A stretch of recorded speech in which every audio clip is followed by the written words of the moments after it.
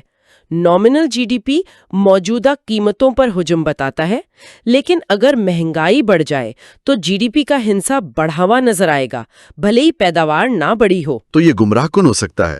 بالکل، real G D پی اسی مہنگائی یعنی افراط زر کے اثر کو ختم کر دیتا ہے۔ یہ ہمیں بتاتا ہے کہ پیداوار اصل میں کتنی بڑی ہے۔ یہی معاشی ترقی کی حقیقی تصویر ہے۔ آپ نے افراط زر اور بے روزگاری کا ذکر کیا۔ یہ وہ دو بڑے چیلنج ہیں جن کا ہر معیشت کو سامنا ہے۔ جی، انفلیشن یعنی افراط زر کا سادہ مطلب ہے قیمتوں کی عمومی سطح میں مسلسل اضافہ۔ اس کا سب سے بڑا اثر یہ ہوتا ہے کہ یہ پیسے کی قوت خرید کو کھا جاتا ہے۔ اور انمپلائمنٹ یعنی بے روزگاری؟ یہ لیبر فورس کے اس حصے کو کہتے ہیں جو کام کرنا چاہتا ہے، کام کی تلاش میں ہے، لیکن اسے نوکری نہیں مل رہی۔ اس کی بھی مختلف قسمیں ہیں۔ جیسے؟ فرکشنل، جب کوئی ایک نوکری چھوڑ کر دوسری کی تلاش میں ہو۔ اسٹرکچرل، جب لوگوں کی مہارتوں اور مارکیٹ کی ضرورتوں میں میل نہ ہو۔ اور سائیکلیکل بے روزگاری معاشی مندی کے دوران ہوتی ہے۔ تو جب معیشت میں یہ مسائل سر اٹھاتے ہیں تو حکومت کے پاس ان سے نمٹنے کے لیے کیا اوزار ہوتے ہیں؟ ان کے پاس دو بڑے ٹول کٹس ہیں۔ پہلی ہے فسکل پالیسی یعنی مالیاتی پالیسی، جو براہ راست حکومت کے کنٹرول میں ہوتی ہے۔ اس میں ٹیکس اور سرکاری خرچے آتے ہیں؟ جی، اگر معیشت سست ہے تو حکومت ٹیکس کم کر سکتی ہے اور اپنے خرچے بڑھا سکتی ہے تاکہ لوگوں کی جیب میں زیادہ پیسہ آئے۔ اور دوسری ٹول کٹ؟ وہ ہے مانیٹری پالیسی یعنی زرعی پالیسی، جسے ملک کا مرکزی بینک چلاتا ہے۔ ان کا سب سے بڑا ہتھیار ہے شرح سود یعنی انٹرسٹ ریٹس۔ اچھا۔ اگر مہنگائی بہت زیادہ ہے تو مرکزی بینک شرح سود بڑھا دیتا ہے۔ اس سے قرض لینا مہنگا ہو جاتا ہے اور معیشت ٹھنڈی پڑ جاتی ہے۔ جی، پالیسیاں کافی پیچیدہ ہیں۔ بہت زیادہ۔ اور اسی لیے ڈاکٹر نذر محمد نے ٹکٹاس پروجیکٹ کے لیے جو تحقیق کی ہے، جسے ایکسنس ایجوکیشنل انسٹیٹیوٹ کی حمایت حاصل ہے، وہ اتنی اہم ہے کیونکہ وہ ان تصورات کو واضح کرتی ہے۔ آخر میں کچھ ایسی عام غلطیوں کی بات کرتے ہیں جو لوگ اکثر معاشی دلائل دیتے ہوئے کرتے ہیں۔ ان فیلسیز سے بچنا کیوں ضروری ہے؟ فیلسی کا مطلب ہے ناقص استدلال۔ ان سے بچنا بہت ضروری ہے، ورنہ ہم غلط نتائج پر پہنچ سکتے ہیں۔ پہلی اور سب سے عام ہے فیلسی آف کمپوزیشن۔ اس کا کیا مطلب ہوا؟ یہ سمجھنا کہ جو چیز ایک فرد کے لیے اچھی ہے وہ پورے معاشرے کے لیے بھی اچھی ہوگی۔ اس کی کوئی مثال؟ یہ بالکل ایسا ہی ہے جیسے ٹریفک جام میں پھنسے ہوئے آپ سوچیں کہ اگر میں اکیلا فٹ پاتھ پر گاڑی چڑھا لوں تو جلدی نکل جاؤں گا۔ ہاں صحیح۔ آپ کے لیے یہ شاید کام کر جائے، لیکن اگر ہر کوئی یہی سوچے تو وہاں بھی جام لگ جائے گا۔ ایک فرد کا بچت کرنا اچھا ہے، لیکن اگر پوری قوم ایک ساتھ بچت شروع کر دے تو معیشت ٹھپ ہو جائے گی۔